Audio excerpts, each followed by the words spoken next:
Rashida Strober is the sole originator of the social media colorism and darkism platform and movement. People all over the world, including YouTube and other social media platforms, have either imitated, copied, or plagiarized Rashida Strober's original work. But Rashida Strober remains the originator of the first social media movement in history to be an activist against colorism and darkism. All others have been inspired to speak as a result of Rashida Strober's original dark-skinned activist work started in 1998.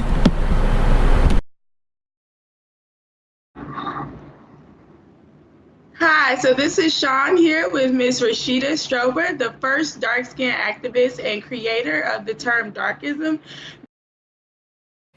Greetings, everyone. It is Rashida Strober, the world's first dark-skinned activist. For those of you that don't know, I am the creator of dark-skinned activism, which is the first platform to address the systemic discriminations that dark-skinned people face. I am the reason, and I don't say this out of arrogance, I say it because it's the truth, that social media, people on social media, people on TV speak on colorism. I created dark-skinned activism in 1998 as a solution to the problem regarding an understanding of why I was being discriminated against as a dark-skinned female. Out of dark-skinned activism, and this is very important, came darkism. And darkism, and I would like for everybody to understand that this is a word that I coined and created. It's a word that I coined. It's also a book that I wrote that is copywritten material with the United States Copyright Office, Darkism. And I created this term because I needed to operationalize and provide a framework for my dark skin experience. And I've said this before, another reason I had studied extensively the colorism scholarly literature as a graduate student attending the University of South Florida. And the literature, the research did not go far enough to help us in our understanding of what dark-skinned people specifically face. So I, Rashida Strober, created the word darkism and wrote the book Darkism and created the concept darkism to focus exclusively on the discriminations that dark-skinned people face. Another reason that I come to you today and give you these explanations is because there are some people, and I don't understand why the dishonesty, the intellectual dishonesty, I'm not sure, I don't understand that are saying that I did not create darkism, which is, it makes no sense. When you look at the facts, and I'm a fact person, I'm a factual person. I deal with what is factual, what is true, what is ethical, what is moral, because the truth will always stand at the end. I have to clear up the misconceptions as to the fact number one. I created the word darkism to denote the struggles of dark-skinned people.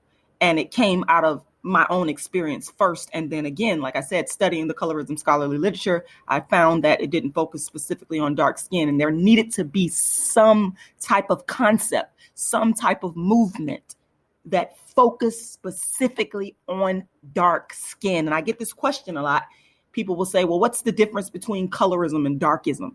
Well, again, the concrete difference after, again, years of study is that colorism, unlike darkism, does not focus on dark skin discrimination. I've written more books on dark skin than anybody in the world. And I can tell you that dark skin, darkism, is a specific discipline in and of itself, which is why I created darkism. Understand, it started with myself and my lived experience. But as a scholar, as a theorist, as a paradigm creator, you begin to understand that once you create paradigms to define your experience, it expands to other people. So I created darkism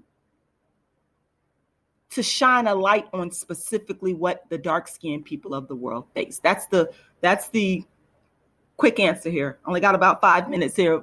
Anyway, you can get the book Darkism. You can go to my website, darkskinactivist.com. You can email me for interviews at darkskinisbeautifulcampaign@gmail.com. I've got $1 million campaign going. I'm asking people to donate to the campaign. All the information is below. You can go to my PayPal and purchase my books, $40 each. You can go to my GoFundMe and make a donation. Most of all, share this information. Spread the word.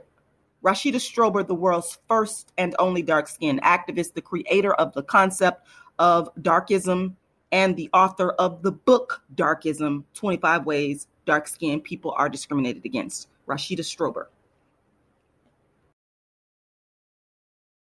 Everyone, it is the world's first and only dark-skinned activist, Rashida Strober, the creator, the inventor, the designer, the architect of the first platform in history for dark skin, known as dark skin activism. Dark skin activism is a movement that I created back in 1998 for the equality of dark skinned people. In a nutshell, that is what dark skin activism is.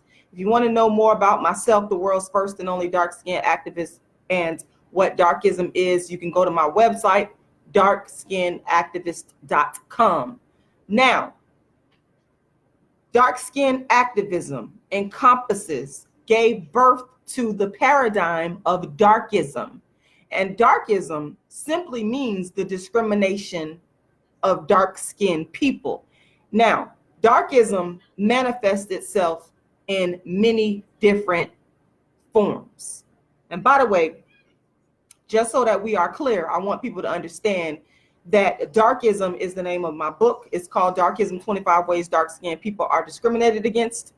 And Darkism, I created the word Darkism and the book Darkism to provide a framework to what I experience as a dark-skinned person. I want people to understand that Darkism encompasses so much. Darkism is multifaceted. And as such, that's why I'm coming to you tonight to talk about Mammy Darkism. Mammy Darkism, okay? And we have seen this act of Mammy Darkism loud and clear in the Amber Guyger case. First of all, Amber Guyger should be doing at least life in prison. She should not be I come to y'all tonight because this 10-year sentence that this woman received, that's an act of Darkism. That's an act of Darkism, because we know that if this would have been a Black person, let alone a dark-skinned person, the person would have received no less than life in prison. No less than life in prison. I am convinced there is too many cases where we see Black people committing crimes, lesser offenses, and they get way more time. It is a fact.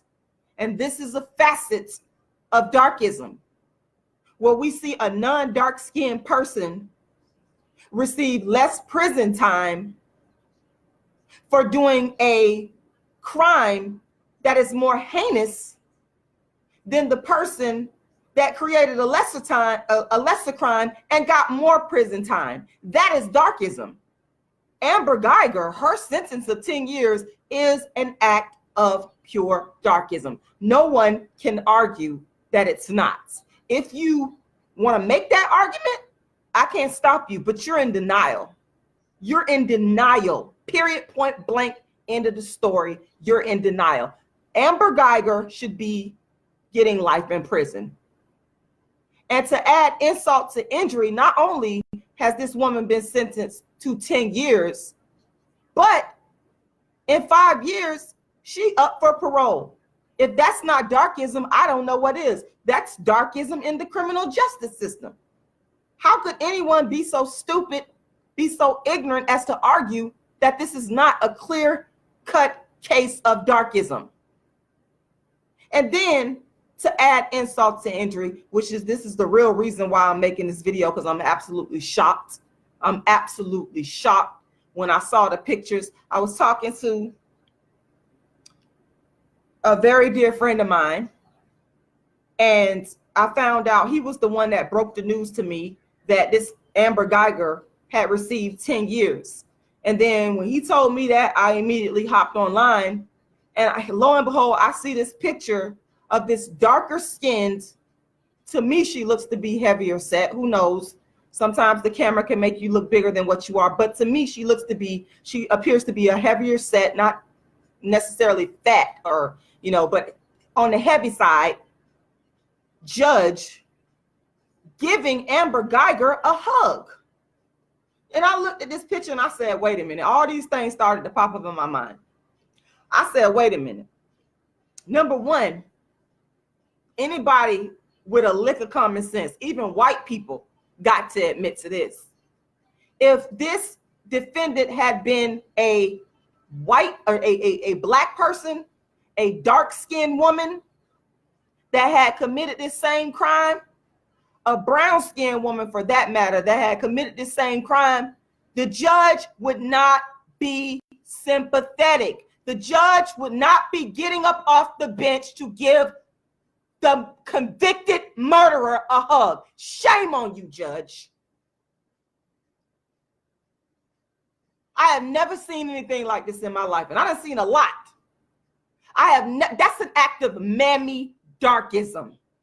I have seen Mammy Darkism, but I must say, to date, this is probably the biggest act of Mammy Darkism that I have ever seen in my life. Let me tell you what Mammy Darkism is. And if you're gonna use, let me get this out the way, because a lot of people, you mock me, then you turn around and copy me. If you're gonna use anything I say, you better make sure you're crediting it to the work of the world's first and only dark-skinned activist, Rashida Strober. These are not your thoughts. These are the original thoughts, philosophy, opinions, and commentary of the world's first and only dark-skinned activist. And furthermore, the term that I just created, Mammy Darkism, comes from my book, Darkism, comes from the word that I coined, Darkism. Now back to the discussion at hand. This judge is a disgrace. This judge is a complete and total and utter disgrace. It's like black folks got to go out of their way to prove their worth, to prove their humanity. It's not enough in this situation that this woman has acted inhumanely and murdered an innocent black person, but for the judge to sit there, to get up off the bench and show this woman sympathy and empathy. I'm not going to even talk about the brother. I'm going to talk about the judge, because it was inappropriate. It was completely unfounded.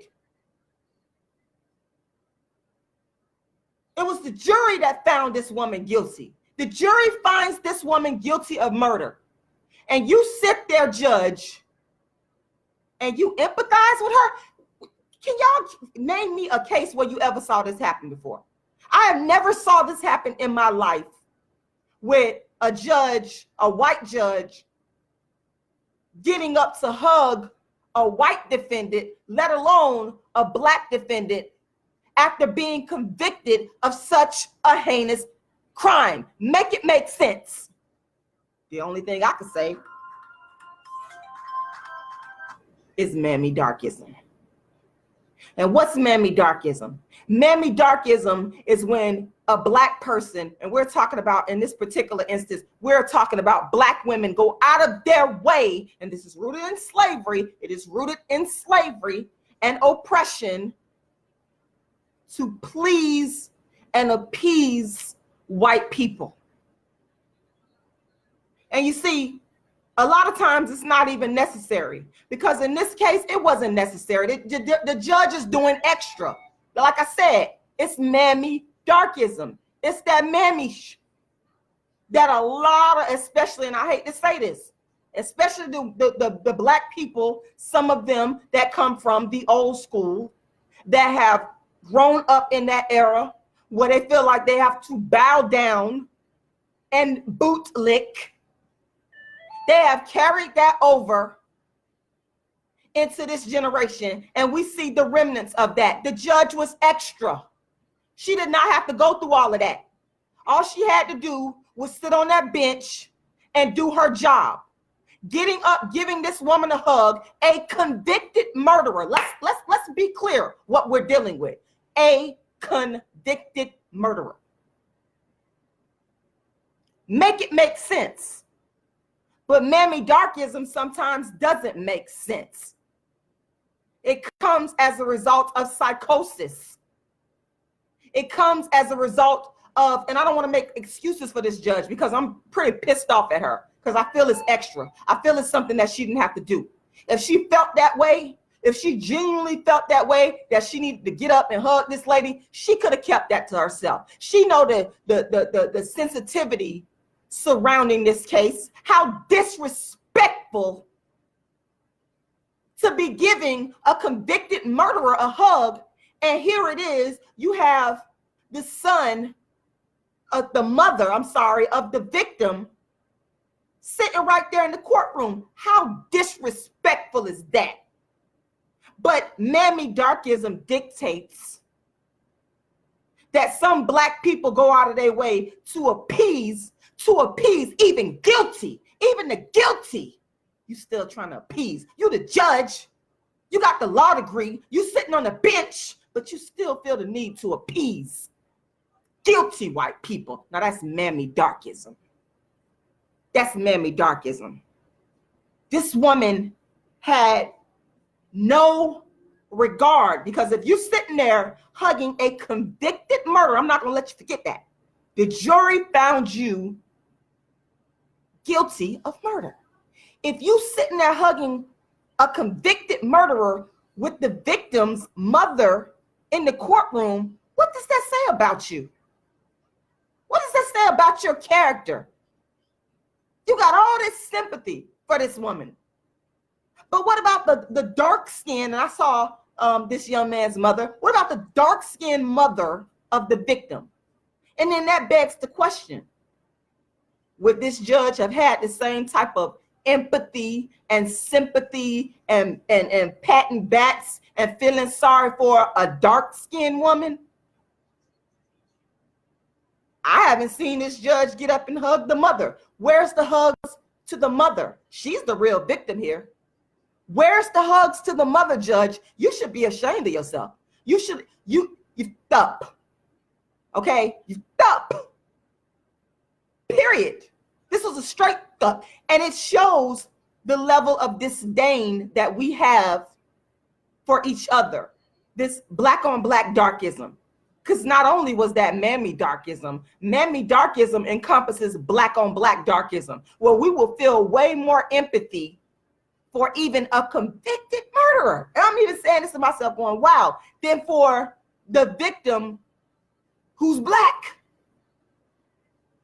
Mammy Darkism dictates that black people can't feel empathy for other black people. This makes no sense. It's insane. It's psychotic. It's a mental illness. And you got these so-called educated people, because I'm not going to call you educated. I'm going to call you edumacated. I'm going to call you edumacated. You're not worthy, judge, of being called educated. You're edumacated. And I'm sitting up here looking at this lady like, what is the point? What is the point in this woman? I know it's Mammy Darkism. But when you see stuff like this and you understand Darkism's origins and its impact, you start going deep. Well, I do at least. The dark skinned activist goes deep. And I'm really trying to understand the psyche behind the actions. And I don't understand it. I understand it, but I don't understand it. I don't understand how you could be so disrespectful. This judge is in front of the public eye. Everybody's watching you. You're a black woman. You're on the world stage here. And this is what you have to give. This is what you have to give. It's reminiscent of going back to the plantation, where the white slave master would have the black man do the dirty work, do the beat downs to his own brothers and sisters when they got tired of doing it, when they didn't feel like doing it. to get them brownie points, to get them pats on the backs, to get whatever perks and privileges you thought you was getting, you'll go against your own brother and sister. And this is a modern day example of that, as demonstrated through what I call Mammy Darkism. I've never seen this type of Mammy Darkism. Now, I done seen some Mammy Darkism before. I done seen some of that. I remember back in the day when my mama used to do what they call days work. And my mama, days work is basically you housekeeping. And down here in St. Petersburg, days work is housekeeping for rich white people in their homes. And I remember my mama would come home. I'll never forget, I was young, but I remember how she really liked this job, and she hustled up. She went out there on Snell Island, did some door knocking, hustled up and got the job on her own. I respected her for that later on, because it takes hustle to go out there and door knock, that, you know, and get it. That's being a good saleswoman. I respected that. And I remember how she would come home in the beginning really liking the job.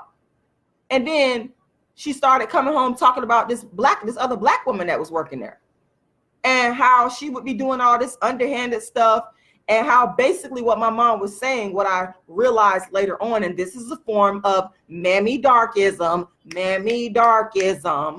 old school Mammy Darkism from the 80s. I mean, you got the Mammy Darkism has, time periods. Of course, it all started back in slavery, but my mama's era of Mammy Darkism, when she was doing her days work back in the 80s, she would come home, she started to all of a sudden talk about this black woman, and they're basically fighting with each other to basically be the favorites. So one is undercutting the other to try to get the favor of the white boss. That's what was going on. That's that Mammy Darkism. That's what Mammy Darkism will make you do. It'll make you go up against your own to try to get a bone, to try to get some crumbs, because that's what it usually be. It's never about the full meal. You only getting the crumbs. You're not getting anything significant. Okay, they still got it all. You understand? So, you know, this Mammy Darkism is nothing new. Mammy Darkism rears its ugly head in corporate America, where you have black females competing against each other for the white boss's attention, whether it be a male or a female, it doesn't matter. You have Mammy Darkism, which competes with even the black male. You have Mammy Darkism in education.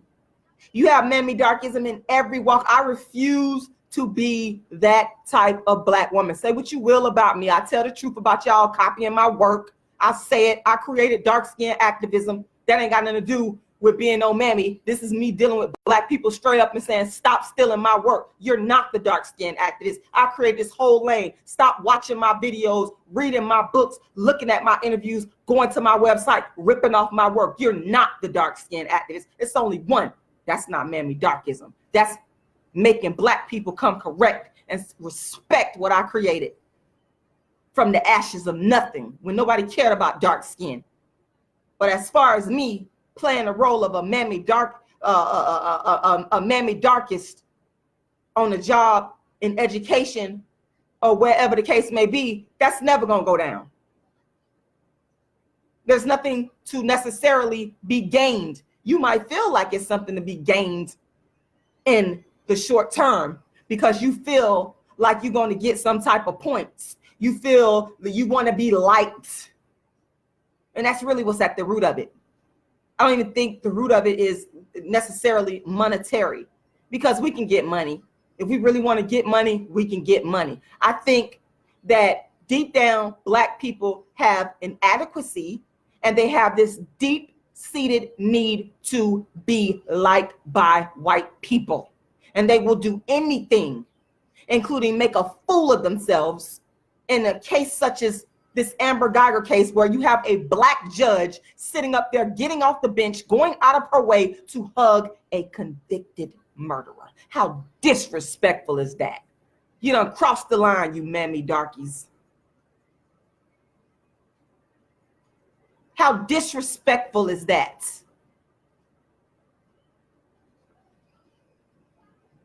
You mean to tell me, and y'all know the judge's name, I don't know her name. You mean to tell me that this woman did not have the mental discipline to hold her peace, regardless of how she may have felt about the outcome of the case, regardless of how she may have felt about this woman's guilt or innocence? You mean to tell me this black judge didn't have the decency, the respect for a innocent? And this even drives home the point that Black people who are victims of crimes are not seen as victims. They're not seen. They even tried to paint this guy. I remember seeing a YouTube video or reading somewhere that they tried to say that he had drugs up in the apartment. You could come up with every excuse in the book to find an excuse for this white woman instead of calling it what it is. Here's the deal. The right thing to do would be for this lady, Amber Guyger, to have saved all this money, saved all his mother's pain, saved all this time and energy, and say, you know what? I did this. I'm going to be a stand-up woman, and I'm going to lock me up. Don't even go to trial. She could have took some type of plea deal. But people are so selfish, weak, punks, commit the crime, and too weak and too punkish to do the time. You did this. This is cut and dry. This is cut and dry. There is literally no excuse for what this woman did except to say, I did it. I was wrong. Admit to it and do the time. You don't have people like that in this world. You don't have people that can be a stand-up. I can respect a person that could stand up and say, I might not like what they did, but if you could stand up and say, I did this, yeah, I did it, and take the punishment like a real man or a real woman, I can respect that. But she has no decency to sit there and go through an actual trial when you know deep in your heart that you did this. It's your fault that another innocent human being is not here. It's your fault. There is no excuse. There is no defense. And that's why this Mammy Darkist disgusts me, because she actually has empathy towards this murderer. These people are insane. Do y'all see how insane Darkism is? Darkism is illogical. Doesn't even make any rational sense. This makes no rational sense. Just sit here and just think about the totality of what has happened. This woman walks into a person's apartment she does not know and pulls. That means that someone can walk up in my apartment right now, a police officer, and say, oh, and I actually have some a police officers that I think two that live out here, could walk up in here right now thinking that this is their apartment, see me up in here moving and shoot me, and nothing's going to happen. Oh, that's right. I'm dark skinned. Nothing's going to happen. Dark skinned people are not worthy. Dark-skinned people are the lowest of the low. Dark-skinned people are the lowest on the totem pole. That's why this stuff is allowed to happen. That 3/5 of a human being thing is still relevant today. It's not changed. The Amber Guyger case proves it. And the hug and the pat on the back and the empathy from the Mammy Darkest judge proves it. Proof. I told you I only deal with facts. I only deal with what is factual. And let me preface this with saying, because I want to make a note real quick and digress to talk about O'Shea Duke Jackson. Shout out to you, by the way. I happened to see one of his live streams where he was speaking about Amber Guyger, and I hopped on the let me see, he might still be going right now. Let me see. I hopped on the chat. Hold on one second. There we go. I hopped on the chat, and he was talking about how some Black people have the fake outrage and they don't really care about what happens to Black people. Well, let me address that. And I'm not necessarily saying you're talking to me, but I'm gonna address that. Some people notice about me and some people don't notice about me. My father was in the Nation of Islam for 30 plus years. Activism was in my blood. I was born with activism in my blood. I grew up with a father that taught me about the love of Black people, how to love Black people, and most importantly, how to fight for Black people. With that being said, I became an activist in my community, the seed that my father planted, because he was an activist. My father laid it down in St. Petersburg, very well known, and Brother Samuel X laid it down in the city of St. Petersburg, establishing many mosques down here and also around the country. And I took that same activist sentiment and became an activist in my community, but I did it through the Uhuru movement. I joined the Uhuru movement back in 98, 99. I can't remember which year, but I believe it was 98. And I was a member for 10 years working for free in the community. And let me say this, before YouTube, before Facebook, because I can agree with you, it is a lot of fake people that pretend to be angry and they do it for views. But I could tell you, before it was these social media streets, Rashida Strober has been a real activist in the community. You could check my resume right here in the city of St. Petersburg. I ain't got to lie and I ain't got to fake, because I came from a dad, and my dad was old. My dad was born in 1930 something. There was no social media. I grew up on Black activism. My dad taught me the game. So I ain't got to fake and come on here and mimic. I've been the dark-skinned activist. I've been an activist, and I'm going to be one. But before and after, there was a social media. People on social media have copied the fuck out of my work. Let's get that clear. The work of the real activists. From 98 all the way up until around 2005, I did everything from grassroots campaigns, worked on Chairman Omali Ashitela's mayoral run, as well as Chimaranga Waller on his bid for city council, did all this stuff for free. Gathered pro bono attorneys to represent Black people who were victims of police brutality. I started the Malcolm X free tutoring program, where I personally picked up children and tutored them.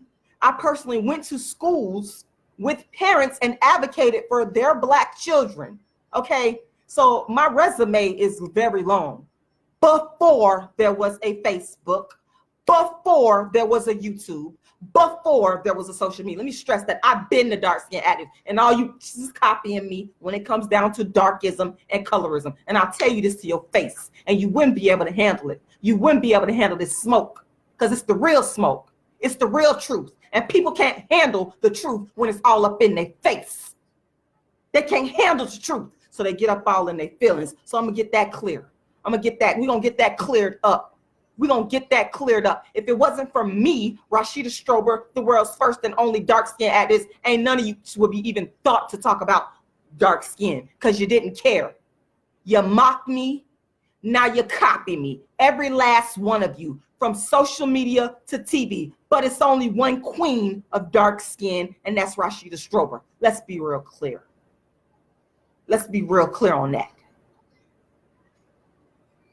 And with that being said, as a member of the Uhuru movement, working for free in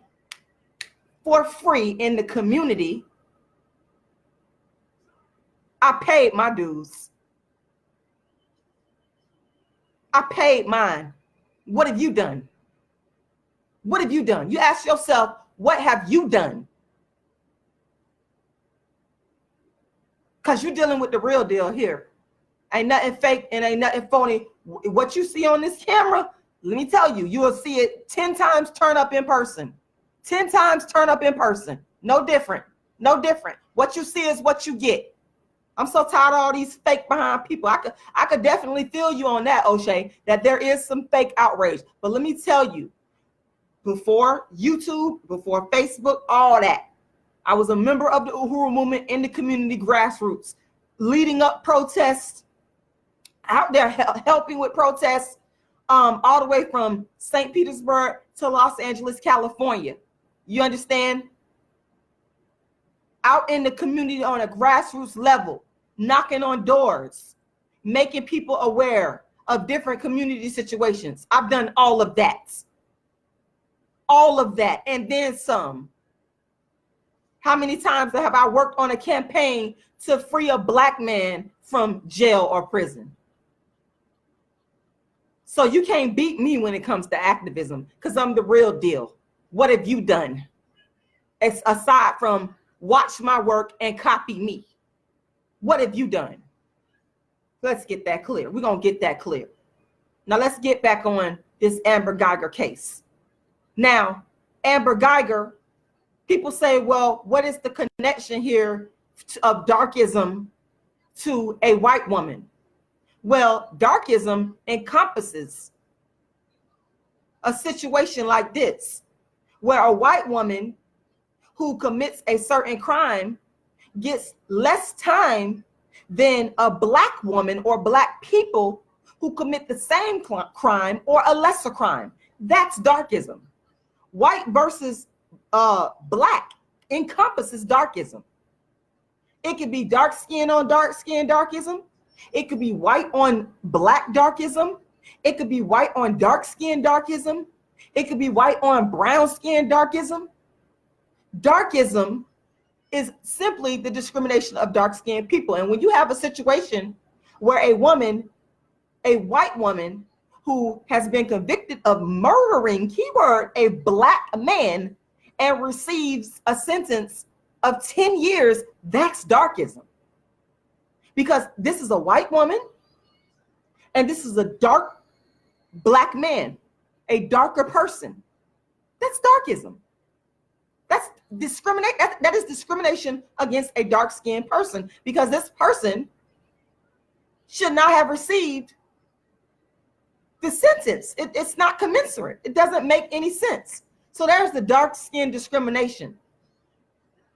There's the dark-skin discrimination that allows for a non-dark-skinned person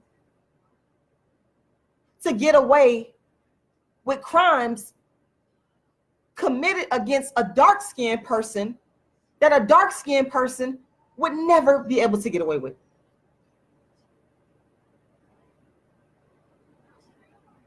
And that is why I am all the more disgusted at this Mammy Darkist. Her behavior is just completely appalling. It's completely disgusting. It makes no sense. It's not going to get her any more brownie points at the end of the day, because there were even white people that were surprised that this woman hopped up off the bench to hug and comfort this convicted murderer, because people know that intrinsically it makes no sense. People are not stupid. Stephanie Martin, you said if she was a Black cop and killed a white man, she would have gotten life. And again, that's the Darkism. That is the flip side. You are absolutely right. There is no way in hell that a Black woman that was in the same position, like you just said, walking up in somebody's house, talking about, oh, I thought this was my apartment, and coming up with all these bogus BS excuses, they're not going to feel sorry for you when you're dark skinned. That's Darkism. That's another facet of this. They felt sorry for her. This innocent, blonde-haired, blue-eyed white woman could come in there and cry and be white and be blonde-haired. And yes, we'll give you a sentence of guilty to appease the people. But then what we'll do is we'll give you a slap on the wrist and you know, we'll give you 10 years. And then after 5 years, you're eligible for parole. If that's not darkism, I don't know what is. If that's not darkism, then I must not be really the dark-skinned activist. All this stuff I come up on social media all about, I'm the world's first dark-skinned activist. Let me tell you something. If this is not darkism, then I'm not the world's first and only dark-skinned activist. I'm not. Because our sentence, you got people in prison for doing non-violent crimes that got way more time than this chick. You got black people, dark-skinned black people sitting and rotting in prison right now, doing way more time for way lesser sentence, way lesser crimes, drug offenses, petty theft, you know, but they don't feel sorry for you. You can't come. Y'all see me? Y'all see how black I am? I better not ever get in no damn trouble. Let me tell you, I cannot come up in no courtroom talking about boo-hoo-hoo.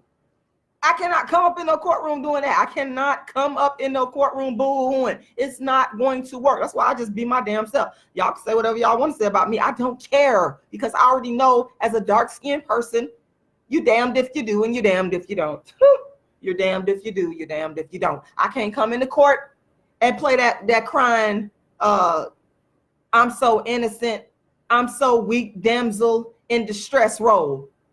It's not a dark-skinned woman. You're not allowed to do that. Now, if you light skin, you might be able to pull it off a little bit. But if you dark skin with kinky hair like mine, you're not going to be able to pull it off. You're not going to be able to do an Amber Guyger.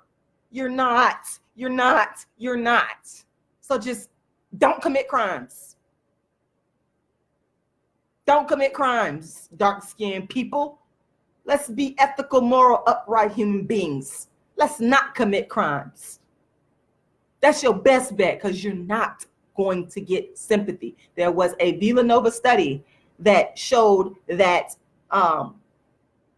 dark-skinned women get more prison time than their non-dark-skinned counterparts. Okay?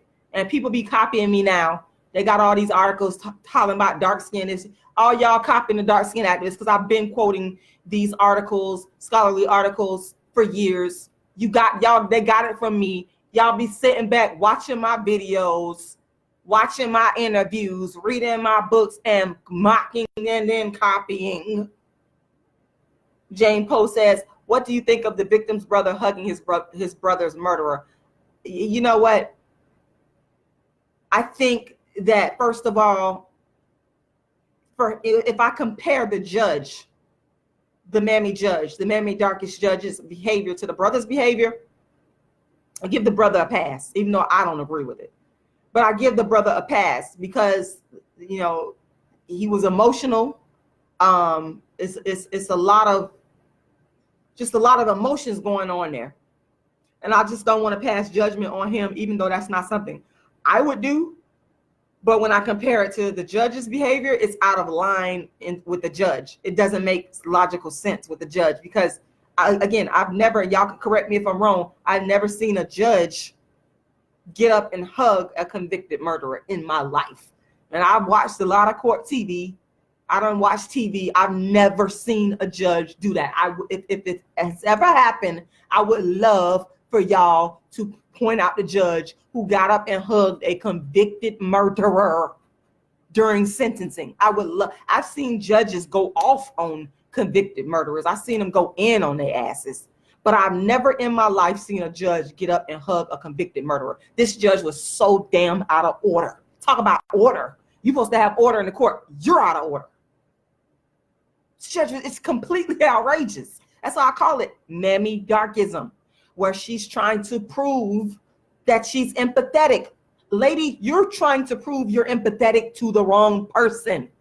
That hug should have been for the family of the victim, for the dark-skinned mother of the victim, but is it possible for another dark-skinned woman to have empathy for another dark-skinned woman? Is it possible? Would it have been too much to ask that this darker-skinned judge get up and go hug the dark-skinned mother of the victim? Now, that's my question. If we really trying to alleviate dark skin on dark skin darkism, or black on black darkism, was it too much to ask? Or maybe I'm wrong. Does anybody know of this dark skinned judge hugging the dark skinned mother of the victim? Because if you know of that, let me know in the comments. I could be wrong, but I ain't seen no footage of that. I did not see this dark skinned judge getting up and showing empathy and compassion to the dark skinned mother, the victim, the victim's mother. I didn't see that. I didn't see that. That's why I'm saying, the judge, you're out of line. You're out of order. You're out of line. I don't ever want to end up in your court. I don't ever want to end up in your court. God forbid. I try not to be disrespectful to people, but this lady is disrespectful to this victim. She's disrespectful. I just don't understand it. I just don't understand it. I don't understand the continuous need to go out of your way to demean your own Black brothers and sisters. I don't understand that. It's so deep-seated, though. It's psychological. And I'm not a psychologist. I'm just the dark-skinned activist. I'm just giving y'all the philosophy and opinions of the world's first and only dark-skinned activist. But I know that there's this deep-seated need for Black people to be disrespectful to other Black people, to not show empathy to other Black people. And this is an extreme case in point, an extreme case in point. Mammy Darkism. That's it, y'all.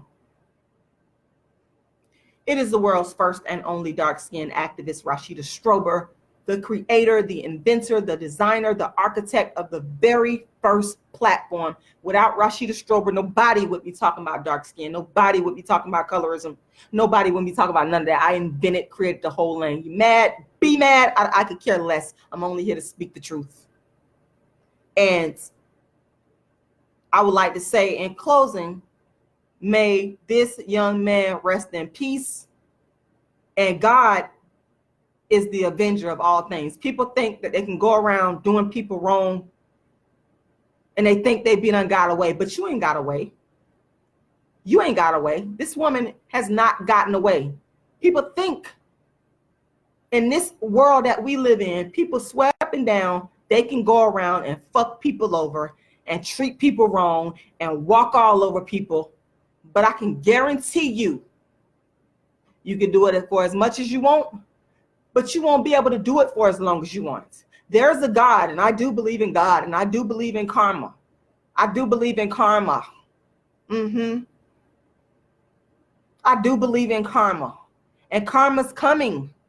Karma's coming for you. Karma, our friend, Karma.